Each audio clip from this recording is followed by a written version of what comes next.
kita ketika kita mau jatuh ke dalam dosa. Hanya firman Tuhan yang mampu menanggulangi kita. Buka hati, sama-sama kita diberkati dengan firman Tuhan. Haleluya.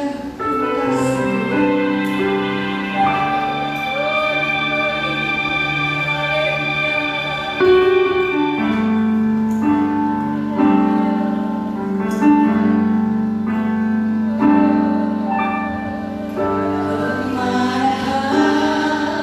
God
Tuhan, kami percaya kuasa-Mu yang ada di hadapan kami saat ini Tuhan.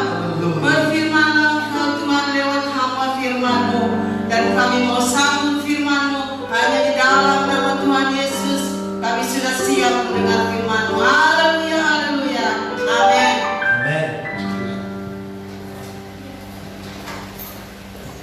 Haleluya. Ya, saya rindu sekali yang suami istri itu dekat dengan pasangannya. Kalau ada, dekat dengan pasangannya. Tapi kalau tidak ada, tidak mengapa.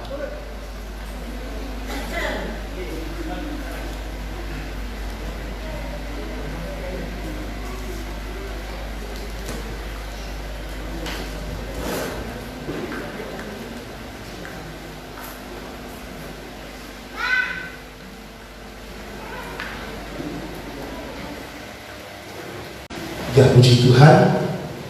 Kenapa saya ingin supaya suami istri itu duduk sama-sama? Sebab tema khotbah yang akan saya sampaikan saat ini adalah tentang rumah tangga. Dan ini adalah merupakan satu pemberitaan firman Tuhan yang sangat penting bagi setiap rumah tangga Kristen. Haleluya. Kenapa firman Tuhan ini sangat penting? Sebab iblis dia sangat-sangat tahu ada satu proyek besar yang Tuhan sudah kerjakan yang dimulai di Taman Eden, dan kemudian iblis juga tahu bahwa kalau proyek Tuhan ini berhasil, mega proyek ini berhasil, maka saudara, iblis itu akan benar-benar tersisihkan sampai kepada kebinasaan. Dan mega proyek kerajaan Allah itu adalah pernikahan.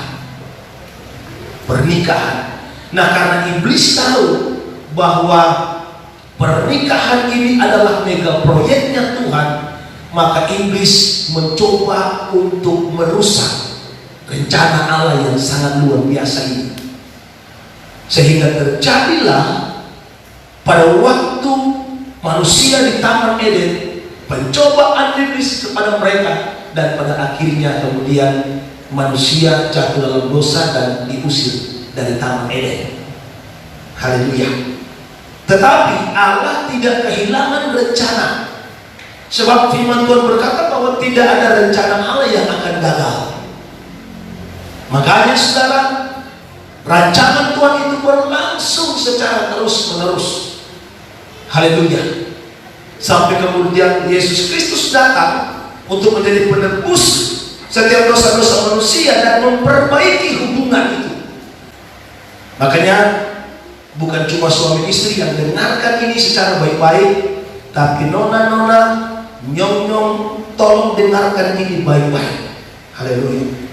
Mari kita siapkan hati, siapkan Alkitab kita masing-masing, dan saudara, saya rindu kita buka dalam kitab Matius pasal yang ke-19 ayat 5 sampai dengan ayat yang ke-6. Apa yang telah dipersatukan Allah tidak boleh diceraikan oleh manusia. Kenapa saudara? Karena ini pernikahan. Ini pernikahan. Saya sudah katakan tadi bahwa pernikahan itu adalah merupakan mega proyeknya Allah.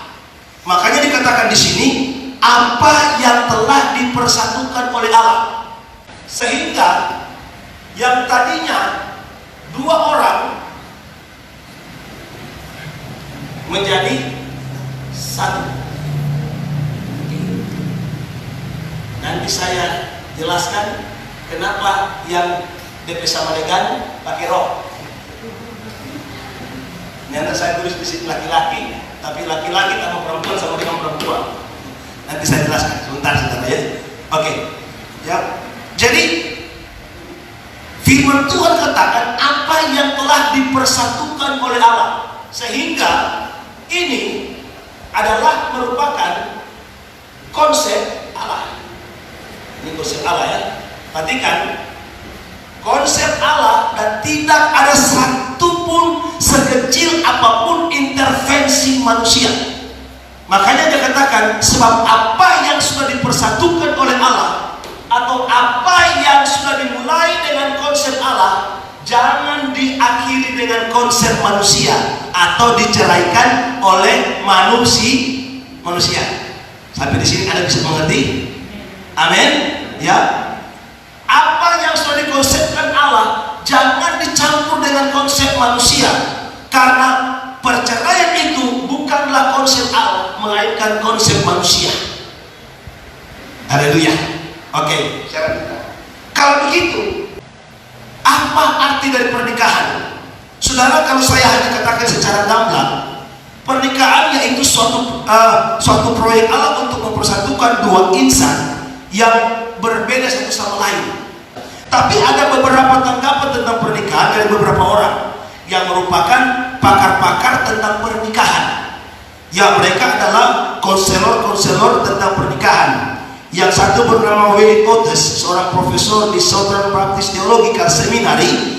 Dia berkata begini, perkawinan atau pernikahan adalah perpaduan antara dua emosi pribadi yang kemudian menjadi satu. Oke. Wayne Otis, seorang profesor dan seorang konselor, dia berkata begini, pernikahan adalah perjanjian dari cinta yang bertanggung jawab. Gitu. Pernikahan adalah perjanjian dari cinta yang bertanggung jawab. Berarti ada cinta-cinta yang tidak bertanggung jawab, ya kan? Karena orang bilang, oh tapi Pak Tua paling setia. Minta setia itu segala tipu ada. Oh, ngana paling kita sayang satu-satunya. Tahu yang dia sayang satu di sini, satu di sana, satu di sono, satu di sini. Banyak yang dia sayang. Jadi begitu. Itu namanya cinta yang tidak bertanggung jawab. Oke. Jadi menurut saudara, profesor ini, cinta atau pernikahan adalah perjanjian dari cinta yang bertanggung jawab dan sebuah persekutuan yang membawa pertobatan dan pengampunan. Itu sudah pernikahan. Pernikahan membawa kepada pertobatan dan pengampunan. Saudara, sementara seorang David Augsburger, dia berkata begini, yang utama dari pernikahan adalah bukan perjanjian yang mengikat diri pada hukum dan sosial, tetapi pernikahan itu mengikat diri kepada Tuhan. Ini yang saya ambil, saudara. Ya. Dari pernikahan itu bukan hanya soal dua insan yang mengikatkan diri kepada hukum untuk jadi satu, sehingga secara sosial di mata masyarakat mereka tidak bisa diganggu gugat karena mereka sudah menikah. Tetapi bukan karena itu, tapi pernikahan adalah satu cara dua orang mengikatkan diri kepada Tuhan. Nah, saudara, oke, ini beberapa hal tentang pernikahan yang diartikan oleh beberapa orang. Jadi saya sudah katakan tadi bahwa pernikahan itu adalah merupakan proyek surgawi. Kalau pernikahan ini adalah merupakan proyek surgawi dan tidak bisa diganggu gugat oleh manusia, maka berarti segala sesuatu harus dimulai dari Allah dan kepada Allah. Maka tidak heran Allah lah yang memulai menciptakan pernikahan itu. Dan Anda tahu lembaga yang pertama-tama di muka bumi ini itu adalah lembaga pernikahan yang dimulai di Taman Eden ketika Tuhan mempersatukan Adam dan Hawa. Saudara, oke. Maka kemudian saudara, Matius pasal yang ke-19 ayat yang ke-4 berkata, coba tolong baca 19 ayat 4.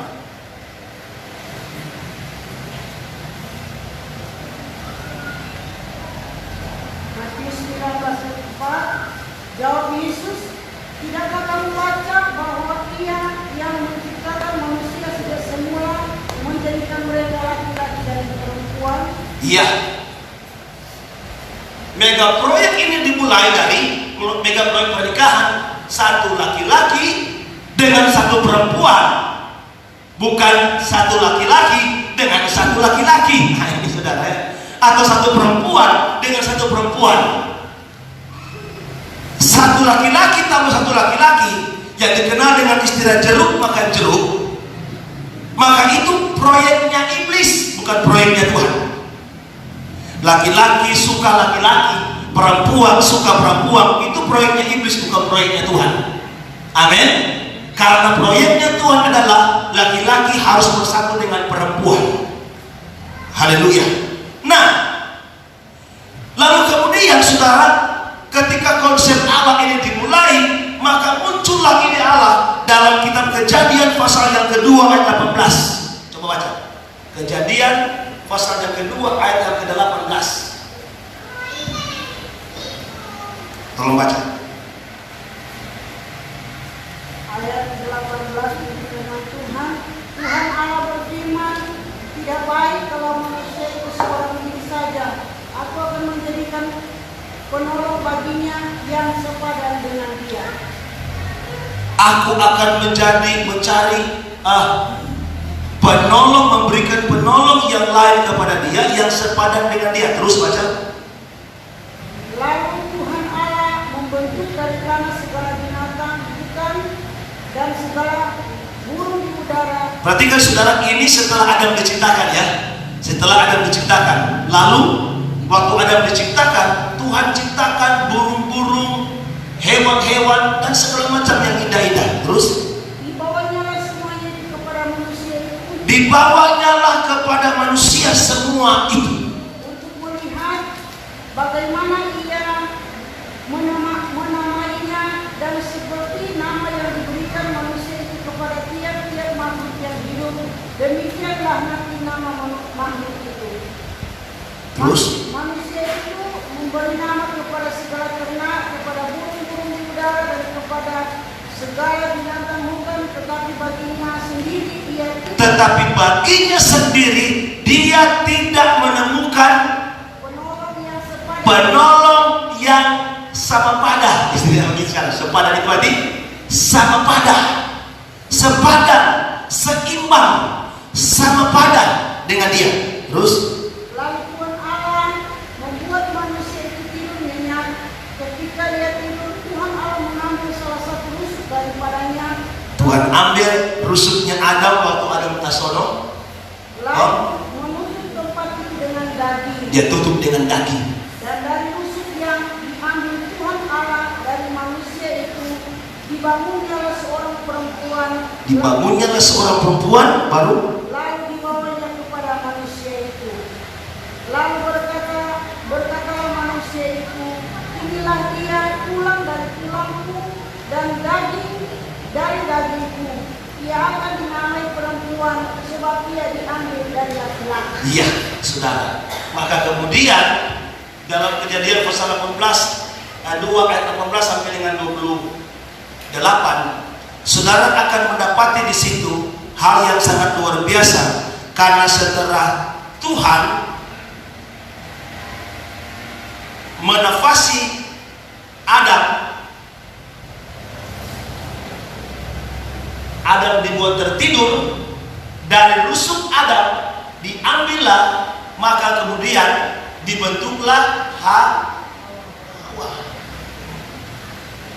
Waktu Hawa dibentuk, nesama atau nafas atau roh yang diberikan kepada Adam sama dengan roh yang diberikan kepada Hawa. Lalu kemudian firman Tuhan katakan menggunakan istilah apa? Setelah sejadi Hawa, setelah sejadi ini Hawa, maka Tuhan bilang, coba tadi terakhir gembala, setelah Hawa sejadi, diciptakan Tuhan, dia dikembalikan ke asepah Adam, dikenal dengan istilah di bawah.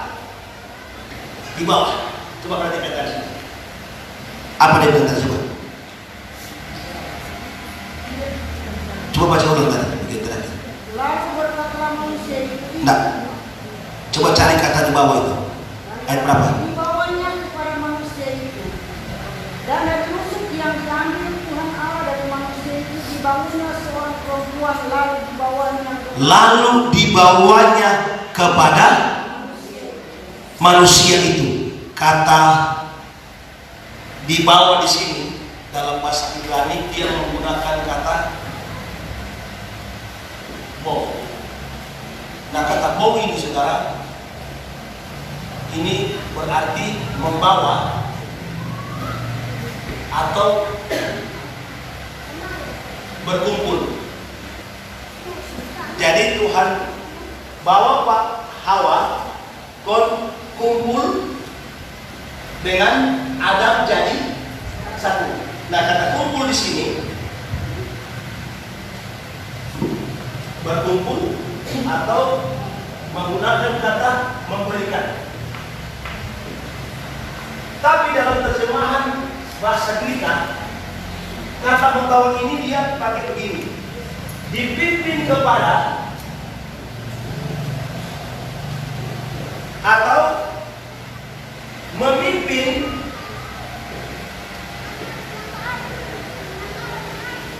dengan menemani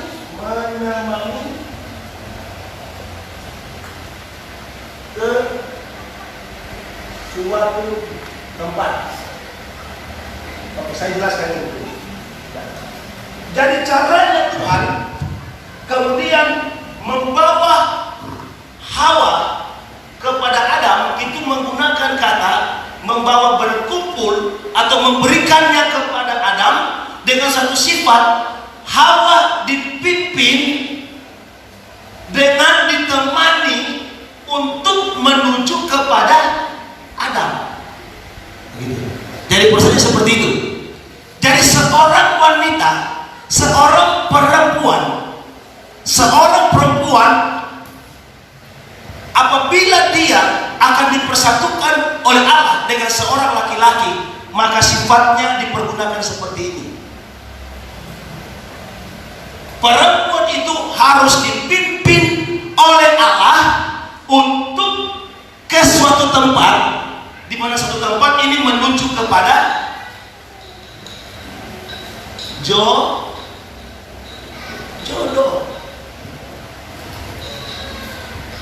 Boleh mengerti sampai sini? Jadi ingat, jodoh itu siapa yang cari? Kalau dari sini, siapa yang cari jodoh itu?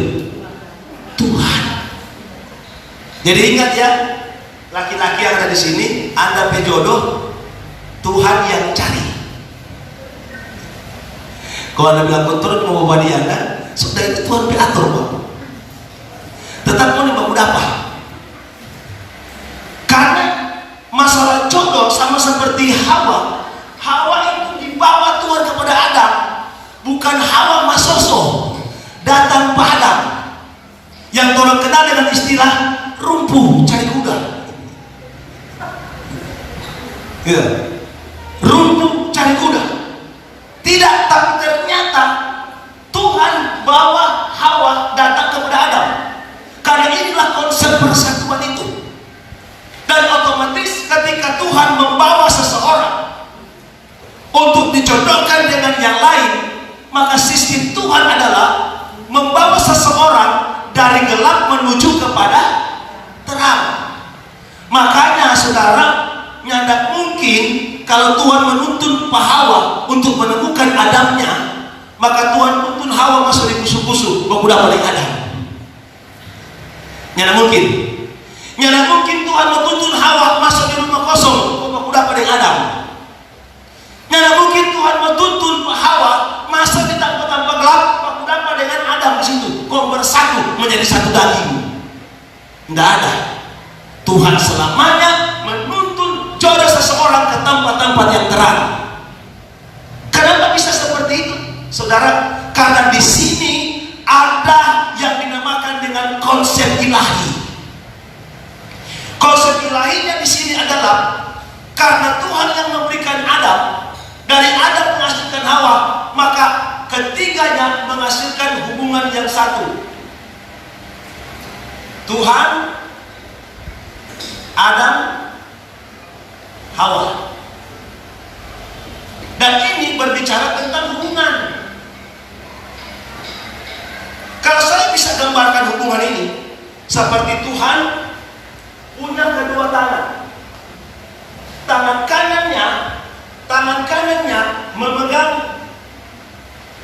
Adam, tangan kirinya memegang Hawa. Sehingga hubungan ini tidak bisa diputuskan sebab Adam akan memegang Hawa. Gitu. Hubungan ini tidak bisa dipisahkan sama sekali sebab saling berpegangan. Tuhan memegang Adam dan Hawa, Adam dan Hawa berpegangan. Sehingga ketika terjadi perceraian antara Adam dan Hawa, maka itu tandanya hubungan juga Adam dan Hawa, hubungan Adam dan Hawa dan Tuhan juga terputus. Terputus juga hubungan Adam dan Hawa. Makanya kalau ada orang yang kemudian dia bercerai dengan seorang perempuan, lalu dia menikah lagi, saudara, dia menikah lagi dan dia menunjukkan dia punya sifat setelah dia mengalami kebenaran, saudara, mengetahui kebenaran, kemudian dia menikah lagi, lalu dia kemudian kelihatan sama dia malaikat. Anda bisa berkata bahwa kalau hubungan dengan Hawa saja sudah rusak yang bisa kelihatan, apalagi hubungan dengan Tuhan yang tidak kelihatan. Itu lebih rusak, saudara. Itu lebih rusak. Makanya karena ini adalah merupakan rencana Allah, cara Allah menuntun seseorang, maka Anda harus mengerti seperti apa sebenarnya Hawa ini di hadapan seorang Adam. Hati-hati Adam, hati-hati suami, bahwa istrimu punya arti, saudara. Ya, istrimu punya arti, sehingga seperti apa yang kamu harus lakukan bagi dia. Karena saudara tahu, tadi sudah dikatakan bahwa Hawa itu adalah seorang penolong yang apa? Hawa itu adalah seorang penolong yang sepadan. Itu dikatakan dalam kitab Kejadian pasal yang ke-2. Kejadian pasal 1 ayat yang ke-27. Hawa diciptakan menurut gambar dan rupa Allah sama seperti Adam. Ya, ingat, itu istri. Pertama-tama dia penolong yang sepadan. Yang kedua, istri itu adalah seseorang yang diciptakan juga menurut gambar Allah. Yang ketiga, Hawa datang bukan datang sendiri, tapi karena dibawa oleh Tuhan. Amin. Nah, itu Anda harus perhatikan. Makanya dulu saudara, waktu apa namanya, ada jemaat bakelai suami istri, kemudian lari di pastori, saya bilang balai ulang. Kalau Paitua tanya, bila Paitua, kita balai ulang pangana bukan karena ngana, tapi karena Tuhan. Gitu. Artinya karena Tuhan yang sudah mempersatukan kita, Tuhan yang bawa. Makanya saya mau katakan nona-nona, hati-hati dalam melangkah. Jangan sembarang melangkah, jangan terlalu banyak keluar malam-malam. Karena akibatnya kalau terjadi persatuan melalui caranya iblis, itu akan ada embel-embelnya di kemudian hari. Pergi jauh. Apalagi setengah kata begini, ada nah anak kok kita dapat mabuk. Habis kalau seperti itu, saudara. Kalau sudah seperti itu. Nah, perempuan itu harus mengerti. Kalau Anda jodoh yang diciptakan oleh Tuhan untuk dapat memberikan satu keturunan yang kudus di hadapan Tuhan, jagalah pergaulan. Pergaulan yang buruk merusak kelakuan yang baik. Oke, saya lanjutkan sekarang. Ya, kesimpulannya dari keadaan istri yang sepadan dengan suami karena dibawa oleh Allah, bukan datang sendiri, yang kemudian dia diciptakan serupa juga dengan gambar Allah, maka istri ini adalah spesial dalam kehidupan suami. Amin, suami-suami. Amin. Haleluya. Jadi saya mau bicara istri dulu ini. Untuk suami kan. Jadi nanti saudara kan ada rekaman, pasti suami mau bangun ini. Nanti orang bilang ambil ditambah kerja. Jadi istrimu adalah sosok yang sangat-sangat spesial dalam kehidupan. Oke, kita akan lanjut bagaimana spesialnya istri, spesialnya suami, sehingga rencana Allah harus digenapi dalam kehidupan suami istri ini dalam rangka untuk menggenapi proyek besar yang Tuhan ciptakan. Saudara, tolong baca dalam Maleakhi 2 ayat 13 sampai 16.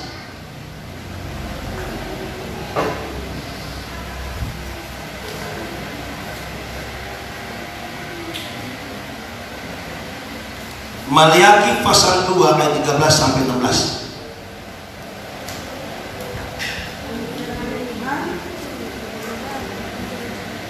Dan inilah yang kedua yang kamu lakukan.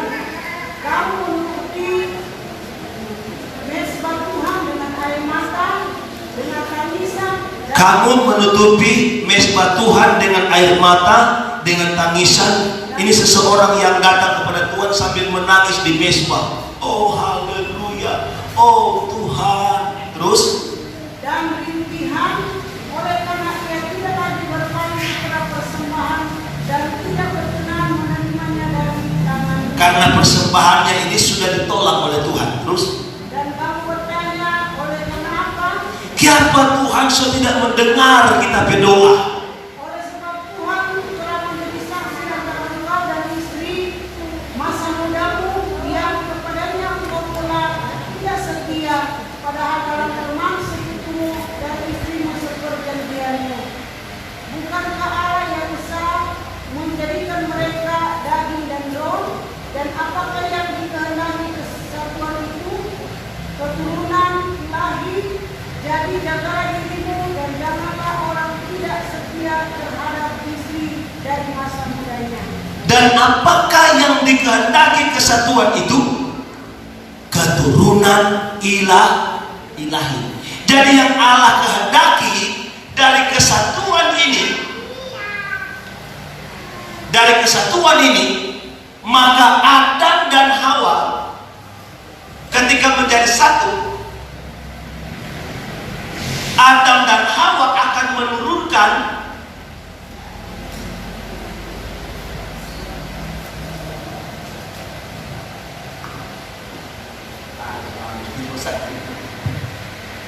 Allah, Adam dan Hawa akan menurunkan yang namanya keturunan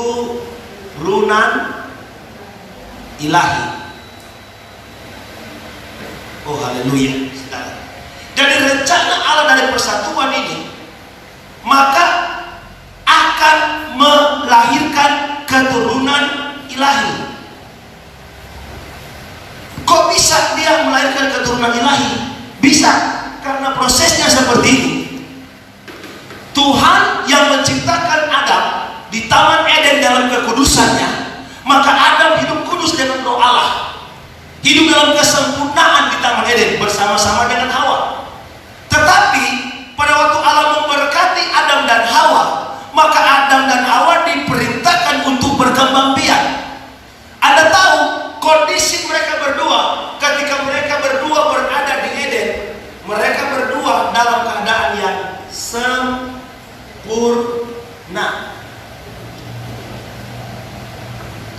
Dalam keadaan yang sempurna inilah maka Adam dan Hawa dapat melahirkan keturunan ilahi. Ya, tapi ketika Adam dan Hawa jatuh dalam dosa, maka kesempurnaan itu hilang, diganti dengan dosa. Haleluya. Pada waktu Adam dan Hawa jatuh dalam dosa, maka mereka tidak lagi menghasilkan keturunan ilahi. Yang mereka hasilkan adalah keturunan ular beludak.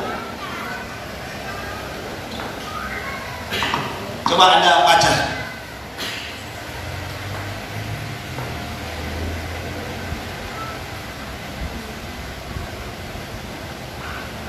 di dalam kitab Matius pasal 23 ayat 33. Matius 23 ayat 33. Perhatikan. Terus, Hai kamu ular-ular, ayo. Terus. hai kamu ular-ular, hai kamu keturunan ular beludak. Hai kamu keturunan ular beludak. Bagaimana mungkin kamu dapat meluputkan diri dari hukuman neraka? Bagaimana mungkin kamu bisa meluputkan diri dari hukuman neraka? Sebab apa?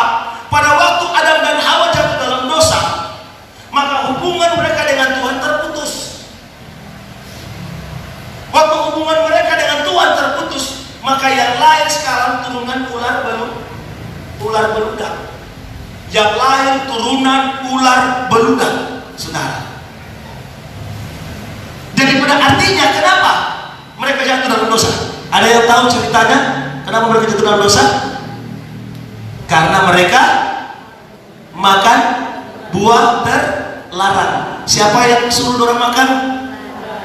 Ular atau iblis yang bujuk Hawa untuk makan itu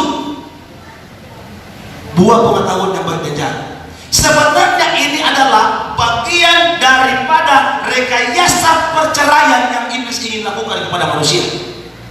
Iblis ingin provokasi antara Tuhan dengan manusia, lalu terjadilah peperangan antara Tuhan dan manusia. Manusia membenci Allah, Allah membenci manusia, maka terjadilah perceraian.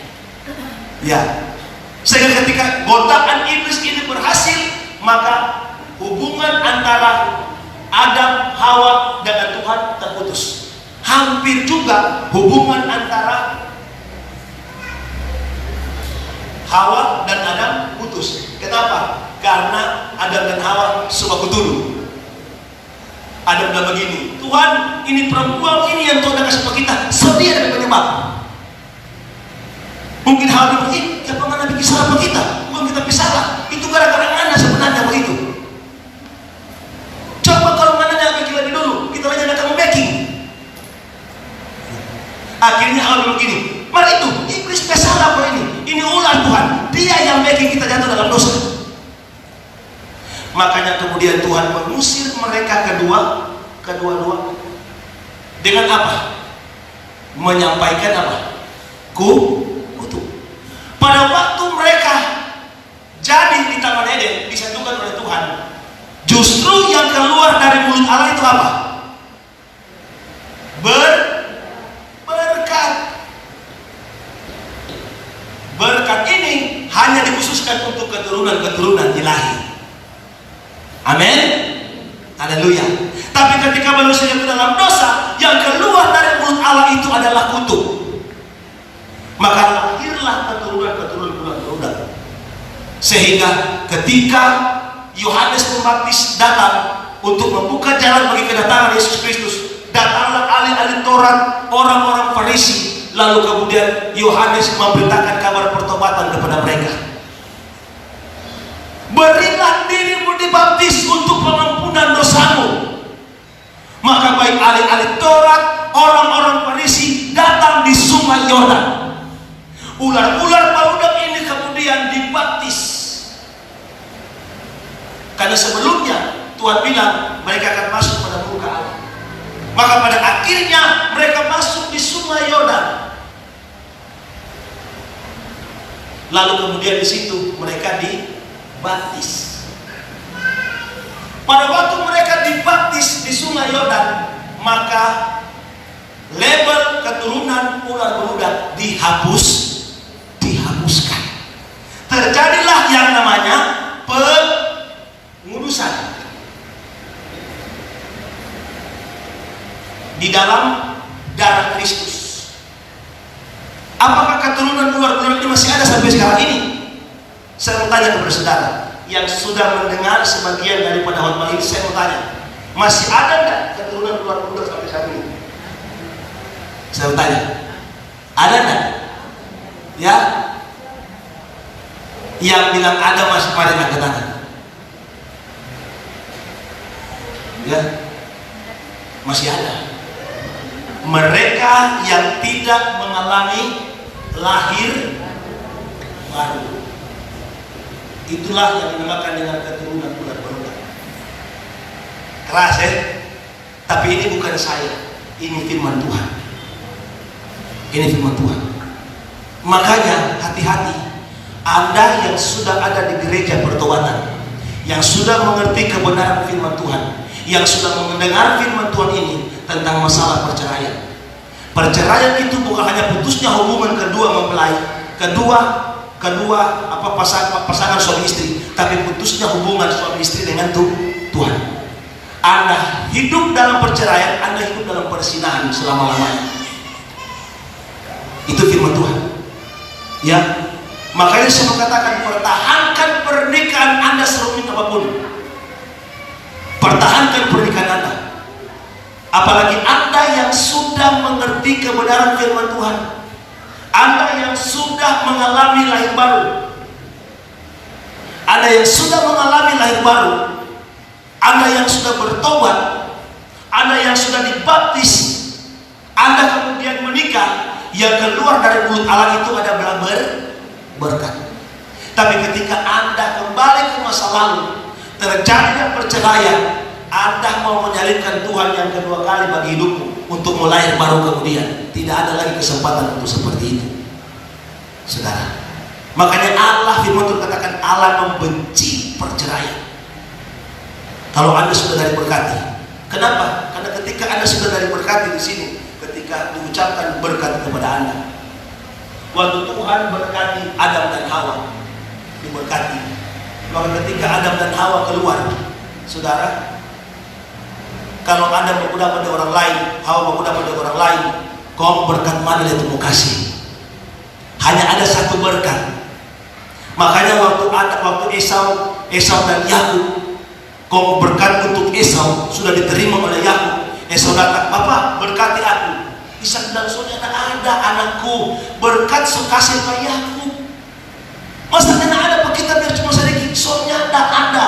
Karena berkat hanya satu kali diucapkan. Bisa saja Ishak leo, maksudnya beruntung dengan kita berkati. Diberkatilah aku, tapi tidak bisa, Tuhan akan marah sama Ishak. Ishak harus jujur, tidak ada anakku. Berkat hanya satu kali diucapkan. Makanya ketika Anda ada di gereja dan berkat sudah diucapkan, maka berkat itu harus selama-lamanya, dan hanya maut yang bisa memisahkan. Amin. Haleluya. Tapi ketika Anda tidak mengerti kebenaran firman Tuhan, lain lagi keadaannya. Ya, makanya saya katakan, selalu saya tanyakan kepada orang yang sudah bercerai, kamu mengerti tidak arti pernikahan? Ada orang-orang yang sudah terjerumus dalam perceraian, lalu kemudian mulai mencari kebenaran, mencari jalan keluar, mencari solusi. Apakah saya hidup kembali sebagai keturunan ular beludak? Saya katakan, Anda sementara hidup sebagai keturunan ular beludak. Makanya Anda perlu lahir baru, saudara. Ya. Karena seseorang yang mau masuk dalam perceraian, dia pasti akan pikir panjang.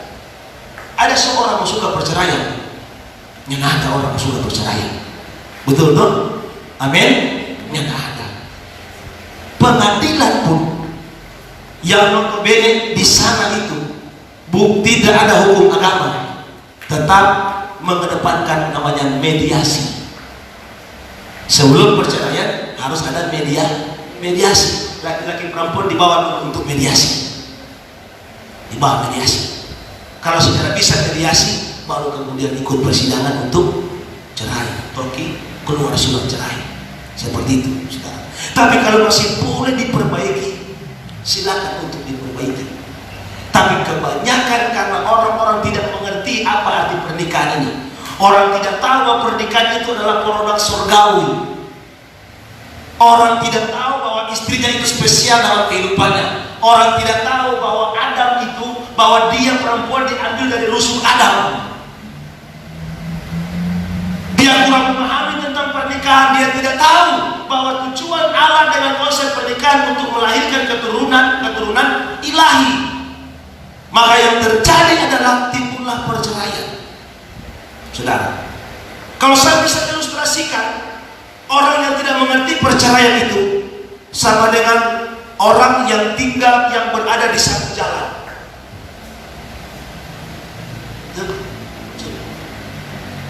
Di jalan ini surga, menuju surga. Di sini binasa. Di sini binasa. Di sini Anda berjalan. Seorang laki-laki atau seorang perempuan. Timbul masalah, datang dari muka, datang dari belakang.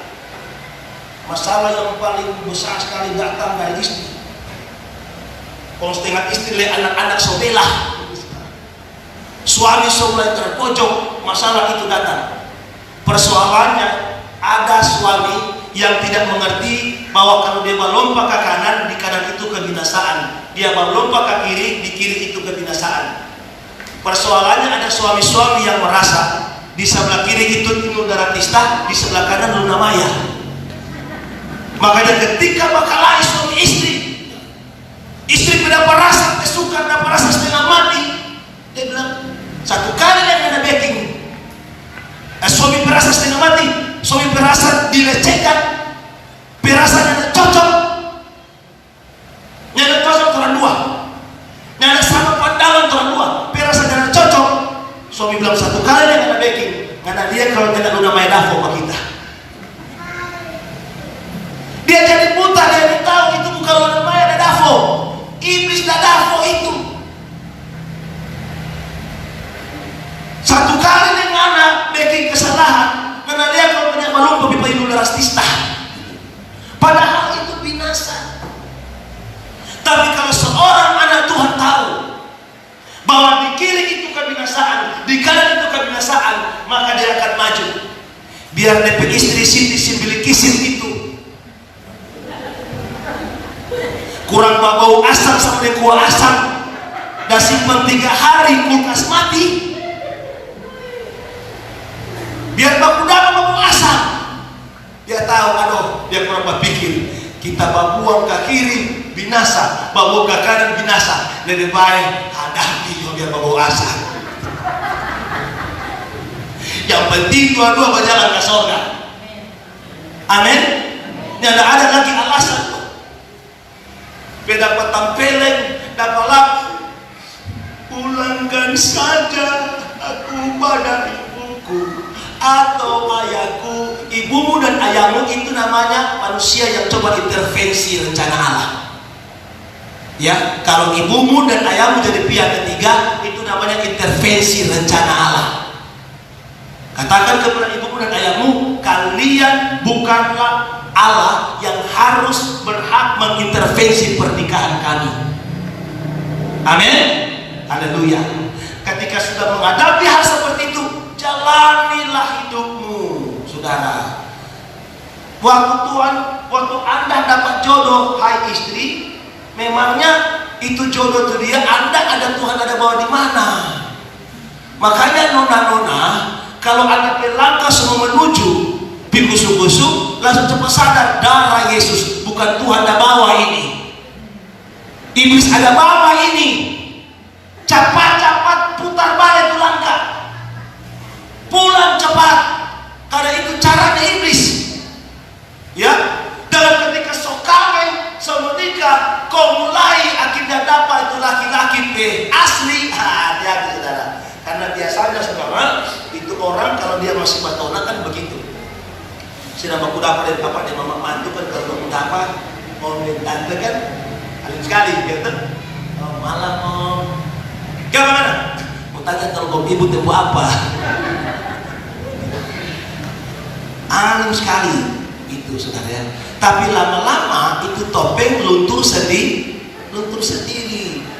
Anda orang tua yang suka kawin, Anda anak, yang tidak ada lagi anak bilang begini. Memang kita sudah beli ya, dari orang masih patona kurang ajar dia. Sudah itu selewat kalau sebegitu. Ketika mereka sudah dipersatukan dan diberkati dan mereka mengerti firman Tuhan, itu kebenaran. saudara. Amin. Makanya orang tua ya sekarang jangan setelah setiap bulan kau mau calon anak mantu, so terima tuh pulsa. Sudah nak, bunda so terima. Kalau ada perlu telepon mak.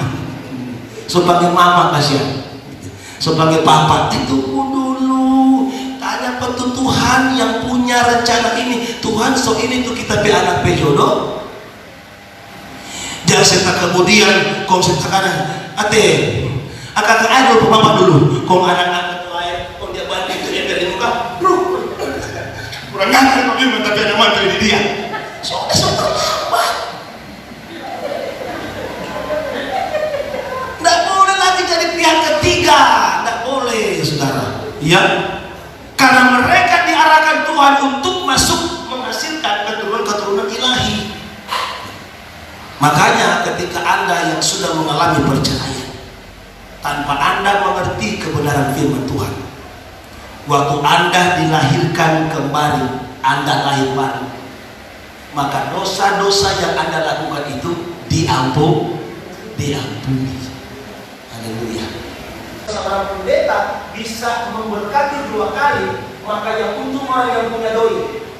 Ketika dia punya doi untuk mengurus perceraian, maka pendeta itu bisa memberkati dia 100 kali kalau dia suka status perempuan. Betul kan? Betul?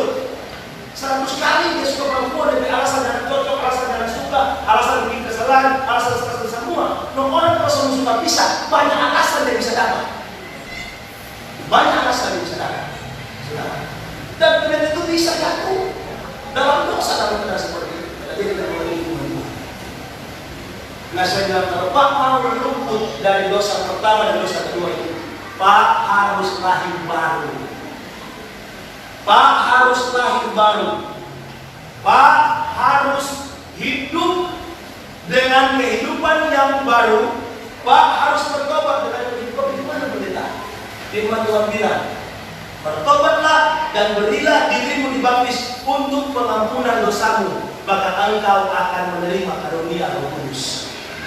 Jadi ketika seseorang yang sudah mengalami DP perceraian pertama dia alami, kedua dia alami, ketiga dia alami, bahkan sampai perempuan Samaria sampai kelima pun dia.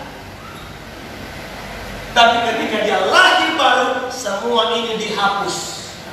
Surat utang ini dihapus semua oleh Tuhan. Tuhan ganti dengan kehidupan yang kudus.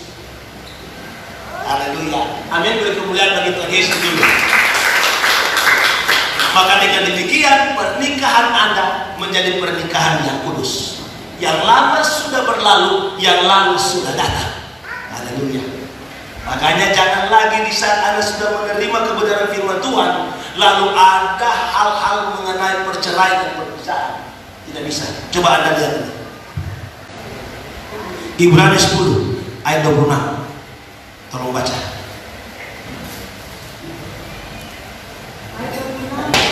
Nanti ke sekarang Ibrani 10 ayat 26 ayat terakhir.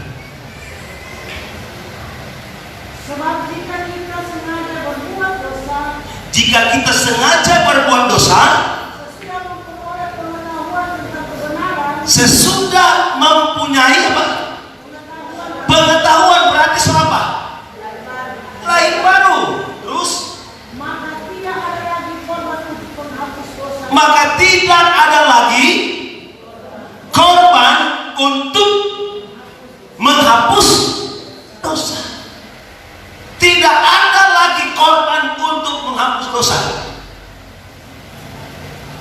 Saudara, makanya firman Tuhan bilang boleh bercerai, boleh, karena kedegilan hati orang Israel. Yesus bilang, maka Musa mengizinkan orang Israel bercerai, kasih surat cerai. Tetapi Alkitab mengatakan boleh bercerai, tapi tidak boleh seorang laki-laki setelah bercerai hidup dengan perempuan yang lain, atau seorang perempuan yang bercerai hidup dengan laki-laki yang lain, atau dia harus kembali dan berdamai. Itu yang firman Tuhan bilang.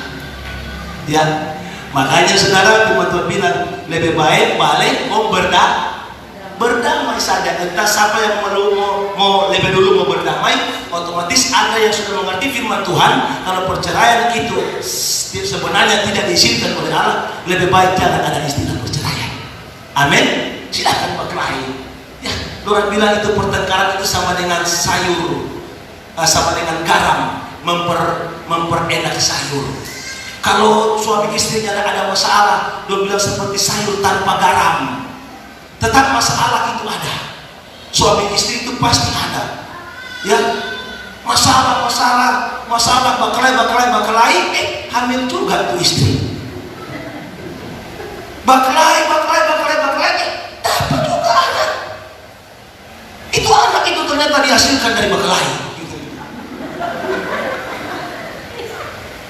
Betul loh saudara. Betul. Kenapa saya katakan seperti itu? Anda tahu di dalam Alkitab, di dalam Kidung Agung itu firman Tuhan katakan begini. Aduh, alat terakhir begini kutip paling terakhir sekali. Di Kidung Agung dia katakan begini saudara.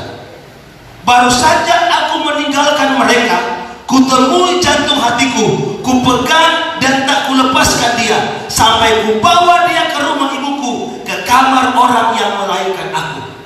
Jadi ini perempuan ini, dia bilang waktu dia baku dapat, dia lebih berkasih hati.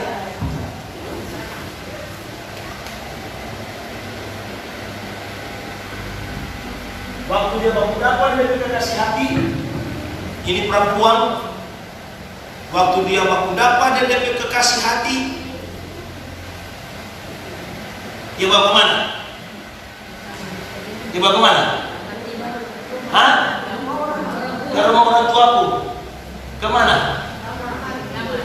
Kemana? Dalam Kidung Agung ada pernah baca itu kalimat, marilah kita memuaskan birahi kita. Sebenarnya itu bicara tentang bukan karena ini hubungan dengan Tuhan. Ini hubungan dengan Tuhan.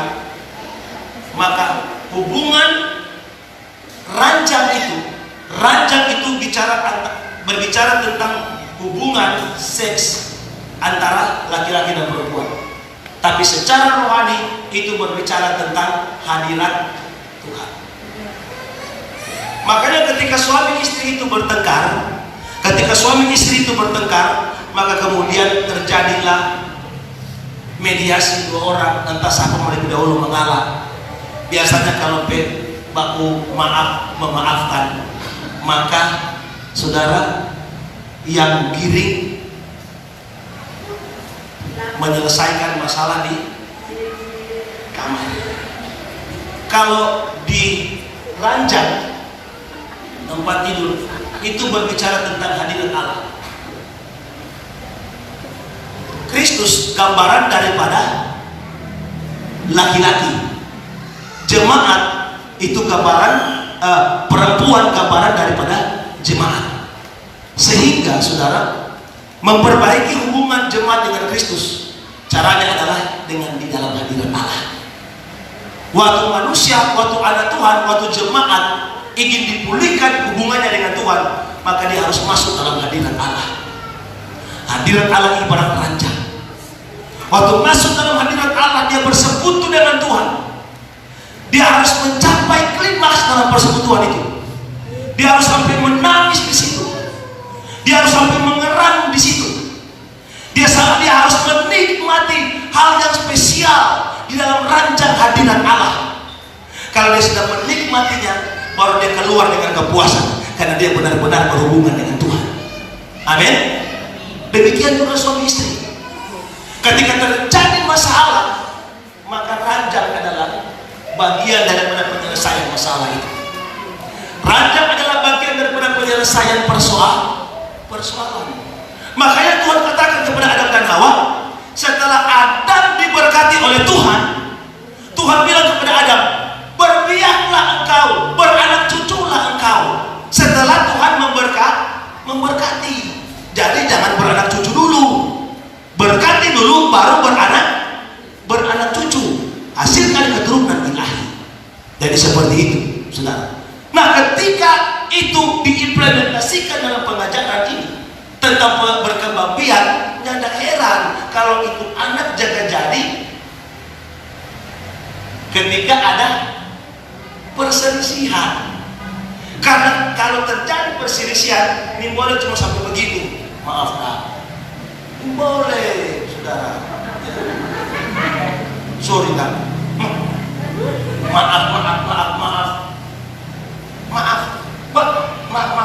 maaf ya, ini sudah dewasa ya, anak karena ini semua menuju kepada pernikahan. Maaf, kurang salah, maaf Kak. Giring tuh cepat karena kita dia apa itu. Hei Berli, kalau ada masalah giring panik di kamar. Giring, selesaikan di ranjang. Waktu terjadi selesai sampai di situ. Ini hubungan dengan Allah saudara. Hubungan suami istri itu hubungan dengan Allah. Makanya mereka menjadi satu daging. Itu adalah hubungan seks. Terjadilah satu daging di situ. Loh, kalau sudah selesai, jangan ada tuh istri ketika sama-sama mengalami kepuasan. Kok istri langsung dan ada yang ada papa hebat no. Saling memuji, mempelai laki-laki memuji mempelai perempuan. Demikian mempelai perempuan memuji mempelai laki-laki. Itu dalam kitab Kidung Agung. Haleluya. Amin. Dengan demikian persoalan betul-betul selesai, saudara. Betul-betul selesai.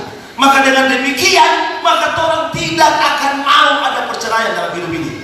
Masalah boleh datang, tetapi banteng maju terus. Amin. Maaf, ini bukan kampanye.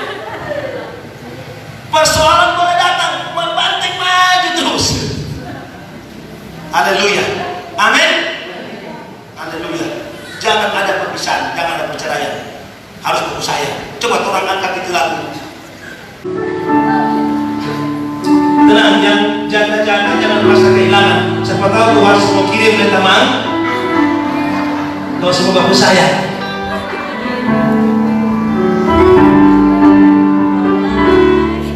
Kita janji pada Tuhan.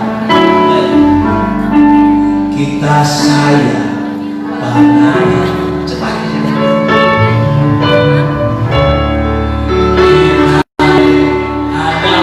Janji pada Tuhan kita sayang.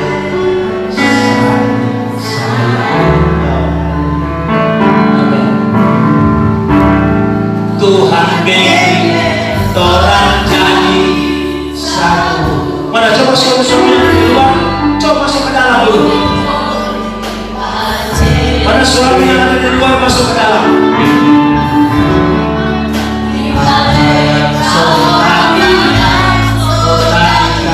Saya ingin supaya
dalam